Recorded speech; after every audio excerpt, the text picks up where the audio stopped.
এবার বিস্তারিত। সংলাপের প্রস্তাব আবারও নাকচ করে দিয়ে আইন মেনে বিএনপি চেয়ারপারসন বেগম খালেদা জিয়াকে আদালতে আত্মসমর্পণের পরামর্শ দিয়েছেন প্রধানমন্ত্রী শেখ হাসিনা। বেগম জিয়া আত্মসমর্পণ না করলে সরকার আদালতের আদেশ মানতে বাধ্য হবে বলে হুঁশিয়ার করে দেন তিনি। রাজধানীর কৃষিবিদ ইনস্টিটিউশন মিলনায়তনে জাতীয় পেশাজীবী সমন্বয় পরিষদের মহাসমাবেশে প্রধানমন্ত্রী আরো বলেন, যাদের হাতে পোড়া মানুষের গন্ধ তাদের সাথে কোনো সংলাপ নয়। মনিরুর রহমানের রিপোর্ট।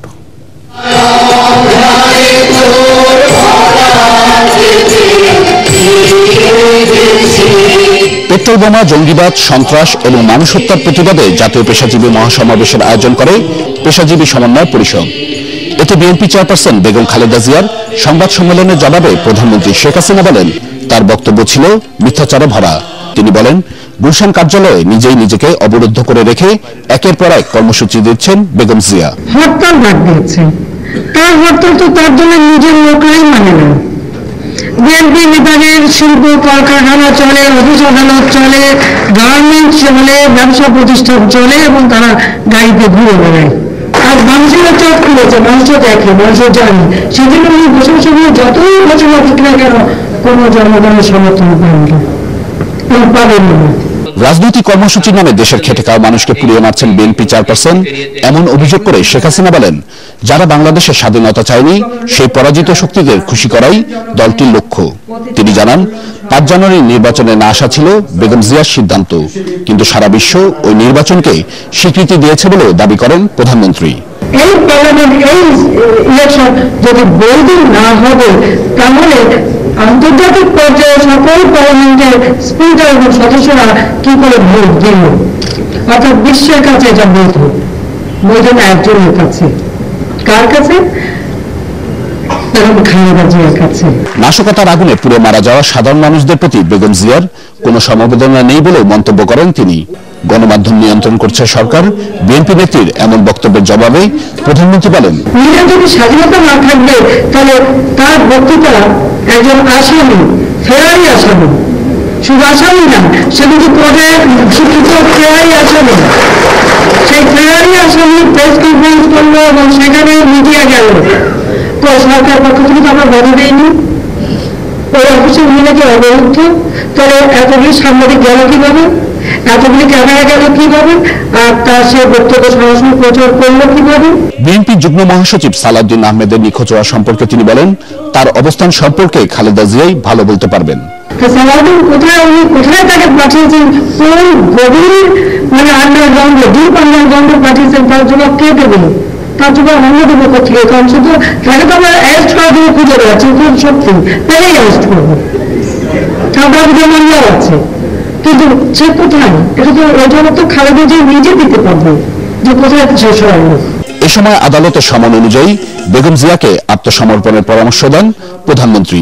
একই সাথে সাফ জানিয়ে দেন, জনগণের দুর্ভোগ লাঘবে যা করা দরকার সরকার তা করবে। ফোন করলে গাড়ি শুনলো, ছেলে মনে বাড়ির সামনে গেলে ঘরে তালা, ঢুকতে দেবে না, গেটে তালা, তাহলে শুনলো কি আকাশে হবে? তোমার সাথে কিসের শুনলো? যে খুনি, যার হাতে রক্ত, যার হাতে মানুষের পোড়া বন্ধ, যার হাতে মানুষের পোড়া বন্ধ, তার সাথে কিসের শুনলো? আমি বড় ভাগে পরামর্শ দেবো জন্য ভালো হবে তাতেই, যে কোর্টের সামন জারি হয়েছে উনি যেন যে সামন রাখেন, সেটাই ওনার কর্ম। সেখানে গেলে ওনার ভালো, ওনার স্থান ওই জায়গায়। আর তা যদি না যায়, সরকার কোর্টের রায় মানতে বাধ্য। মনিরুর রহমান, এটিএন বাংলা, ঢাকা। এদিকে বিএনপি মানুষ পোড়ানো বন্ধ করে দেশের স্বাভাবিক পরিবেশ ফিরিয়ে আনলে আলোচনা হতে পারে বলে মন্তব্য করেছেন আওয়ামী লীগ সাধারণ সম্পাদক ও স্থানীয় সরকার মন্ত্রী সৈয়দ আশরাফুল ইসলাম। আওয়ামী লীগ সভাপতি ধানমন্ডি কার্যালয়ে সংবাদ সম্মেলনে তিনি এ মন্তব্য করেন। সৈয়দ আশরাফ বলেন, বিদেশিদের পরামর্শে বাংলাদেশ চলবে না, নিজেদের সিদ্ধান্ত নিজেদেরই নিতে হবে।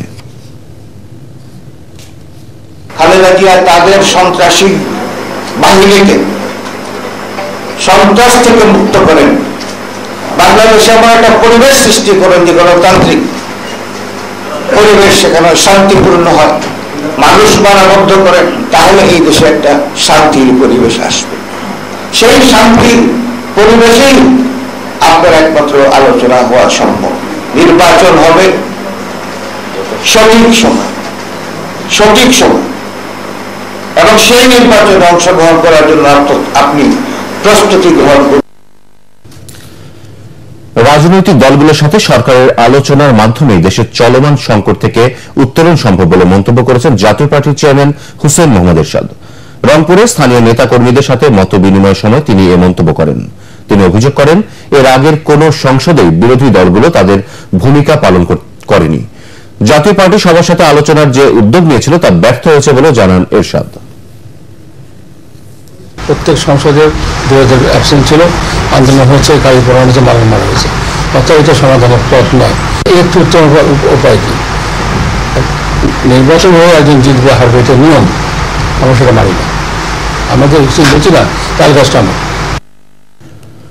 কোন ধরনের রাজনীতি না করে নিখোঁজ বিএনপির যুগ্ম মহাসচিব ও সাবেক প্রতিমন্ত্রী সালাউদ্দিন আহমেদকে ফিরিয়ে দিতে সরকারের প্রতি আহ্বান জানিয়েছেন তার স্ত্রী হাসিনা আহমেদ। সুপ্রিম কোর্ট মিলনায়তনে আয়োজিত সংবাদ সম্মেলনে সাবেক এই সংসদ সদস্য বলেন, আইন শৃঙ্খলা বাহিনী তার স্বামীকে তুলে নিয়ে গেছে। আরো জানাচ্ছেন শেখর দীপু। সাম্প্রতিক সময়ে অজ্ঞাত স্থান থেকে প্রেস রিলিজের মাধ্যমে হরতাল অবরোধের ডাক দিয়ে আলোচিত বিএনপির যুগ্ম মহাসচিব সালাউদ্দিন আহমেদের অবস্থান নিয়ে ধূম্রজাল সৃষ্টি হয়েছে কদিন ধরেই। এ বিষয়ে সরকার ও বিরোধীদের পক্ষ থেকে পরস্পর বিরোধী বক্তব্য আসছে। তিনি কোথায় গিয়েছেন কিংবা কেউ নিয়েছেন এগুলো আমাদের কাছে এখনো ক্লিয়ার নয়। শনিবার সুপ্রিম কোর্ট বারের দক্ষিণ হলে সংবাদ সম্মেলনে সালাউদ্দিনের স্ত্রী হাসিনা আহমেদ দাবি করলেন, তার স্বামীকে সরকারই তুলে নিয়ে গেছে।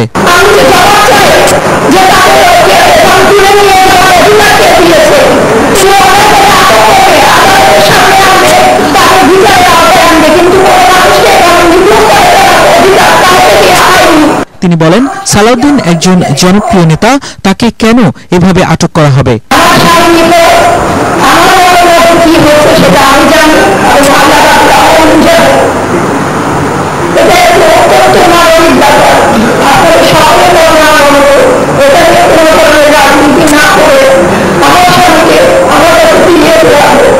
এ সময় সুপ্রিম কোর্ট বারের সভাপতি ও বিএনপি চেয়ারপারসনের উপদেষ্টা খন্দকার মাহবুব হোসেন বলেন, জনগণের জানমালের নিরাপত্তা দিতে না পারলে সরকারের ক্ষমতায় থাকার কোনো অধিকার নেই।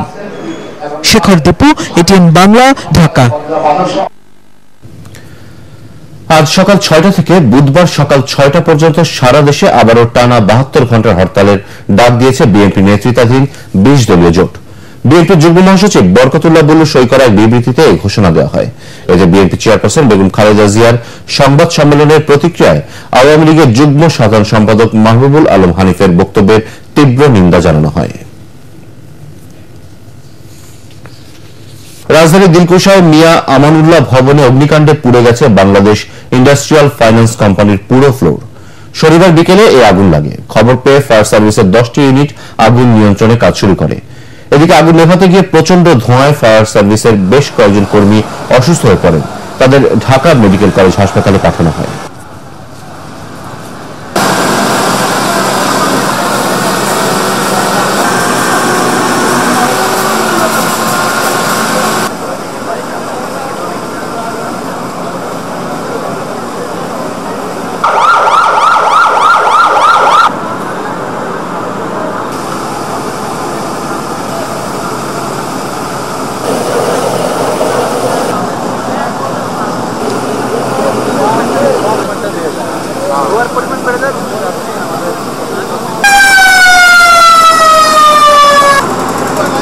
ছোট ছোট রুম করা আছে এবং প্রত্যেকটা রুম কিন্তু আমরা ফায়ার ফাইটিং করে যাচ্ছি এবং রুমে একটা রুম যখন ফায়ার ফাইট করতেছি তার টেম্পারেচার কিন্তু 200 ডিগ্রি সেলসিয়াস এরকম। তো একটা নিবৃত করতেছি, আবার ওখান থেকে আবার পানি দিচ্ছি, আরেকটা রুম করতেছি, এভাবে আমরা কিন্তু অগ্রসর হয়ে যাচ্ছি এবং প্রায় আমরা লাস্ট পর্যায়ে পৌঁছে গেছি। দর্শক, এই মুহূর্তে রাজধানীর দিলকুশা আছেন আমাদের রিপোর্টার শফিকুল ইসলাম শামীম। আমরা এখন সরাসরি চলে যাচ্ছি তার কাছে। শামীম, আচ্ছা, ভেতরে আমরা জানি যে আগুন এখনো পুরোপুরি নিয়ন্ত্রণে আসেনি, কিন্তু ফায়ার সার্ভিস কর্মীরা সেখানে কাজ করছে, কিন্তু ভেতরে কোনো মানুষ ছিল কিনা, ভবনের কেউ আটকা পড়েছেন কিনা, বা মানে কোনো হতাহত ঘটনা ঘটেছে, আপনি কি, আপনার কাছে এই মুহূর্তে কি তথ্য আছে?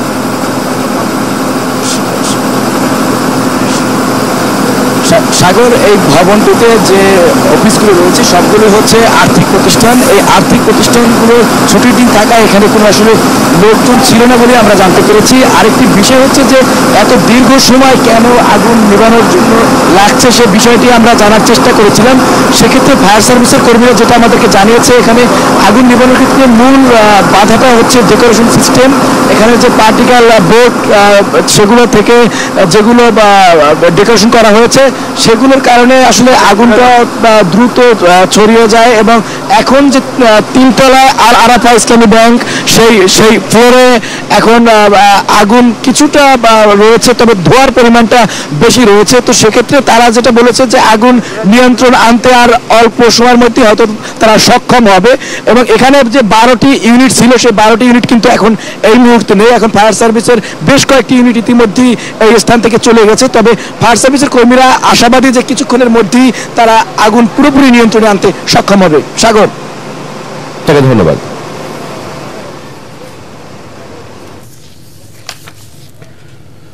পুলিশের নীরব ভূমিকার জন্যই অনেক সময় বড় ধরনের অপরাধ সংঘটিত হয় বলে অভিযোগ করেছেন প্রধানমন্ত্রীর রাজনৈতিক উপদেষ্টা এইচ.টি. ইমাম। ঢাকা বিশ্ববিদ্যালয়ের সিলেট ভবন মিলনায়তনে এক সেমিনারে তিনি এই অভিযোগ করেন। এইচ.টি. ইমাম বলেন, লেখক হুমায়ুন আজাদ হত্যার বিচার শেষ করা গেলে হয়তো ব্লগার অভিজিৎ রায় হত্যাকাণ্ড হতো না। এই সেদিকে অভিজিৎ যে হত্যাকাণ্ড, এই বিষয়টা একেবারে পুলিশের নাকের ডাকা, এটি কিন্তু গ্রহণযোগ্য নয়। কতগুলো কেসের কথা জানি যেখানে কর্তব্যরত পুলিশকে বলা হয়েছে, কাছাকাছি আছে, বলা হয়েছে যে আপনি আসলে অনেক জায়গায় এই ঘটনা ঘটছে, একটু হেল্প করুন, তারা আসেননি। হুমায়ুন আজাদকে যে হত্যা করা হলো এটা এত পরিমাণ করতে হবে, এই কেসটি যদি সঠিকভাবে তদন্ত করে শাস্তি দেওয়া যেত তাহলে বলে অভিজিতের ঘটনাকে ঘটতে। মৃত্যুফাঁদ হিসেবে চিহ্নিত ঢাকা সিলেট মহাসড়ককে নিরাপদ করতে এবার শুরু হয়েছে দেশি বিদেশি প্রচেষ্টা। এগিয়ে এসেছেন নেদারল্যান্ডসের পরিকল্পনাবিদ ও গবেষকরা। এর আগে বিশ্বব্যাংকের অর্থে নির্মিত ঢাকা সিলেট মহাসড়ককে মৃত্যুফাঁদ হিসেবে চিহ্নিত করে সড়ক নিরাপত্তা বিশেষজ্ঞরা। একে বিশ্বের অন্যতম বিপজ্জনক মহাসড়ক বলেছে বিশ্বখ্যাত সাময়িকী দ্য গার্ডিয়ান। রিপোর্ট করছেন কেরামতুল্লাহ বিপ্লব, ক্যামেরায় ছিলেন খলিলুর রহমান জুয়েল।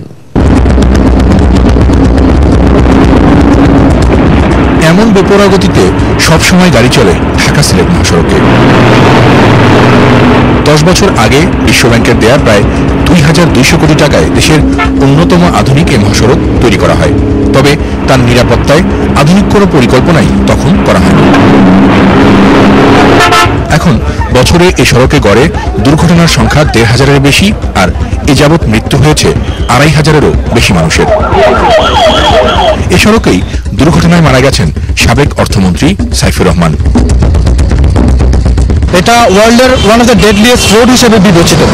বিশ্ব স্বাস্থ্য সংস্থার দুর্ঘটনা জরিপে ভয়াল এসব তথ্য নিয়ে বছরখানেক হলো কাজ শুরু করেছে নেদারল্যান্ডসের সেফ ক্রসিং। বাংলাদেশের সিআইপিআরবির প্রকৌশলী আর কর্মীদের সাথে তাদের এই প্রকল্প নির্ধারিত 3টি এলাকায় দুর্ঘটনার সংখ্যা অর্ধেকে নামিয়ে এনেছে। এই নীলকুঠিতে কাজ করার আগে 60টার মতো অ্যাক্সিডেন্ট হয়েছে বিগত 2 বছরে, কিন্তু হচ্ছে কাজ করার পরে এই 4 মাসে মাত্র 4টার মতো হয়েছে। আগে যে দুর্ঘটনা ঘটছিল এখন আর আগের মতো ঘটে না। 3টা লোকেশনে আমরা 1.5 মাস বেসলাইন সার্ভে করে দেখলাম যে এখানে গতি হচ্ছে মূল কারণ। সড়ক নিরাপত্তার বিশেষ এই কর্মসূচিতে দেশি বিদেশি বিশেষজ্ঞরা স্থানীয় মানুষের সাথে ঘরে ঘরে বৈঠক করছেন, শেখাচ্ছেন রাস্তা পারাপারের নিয়ম কানুন।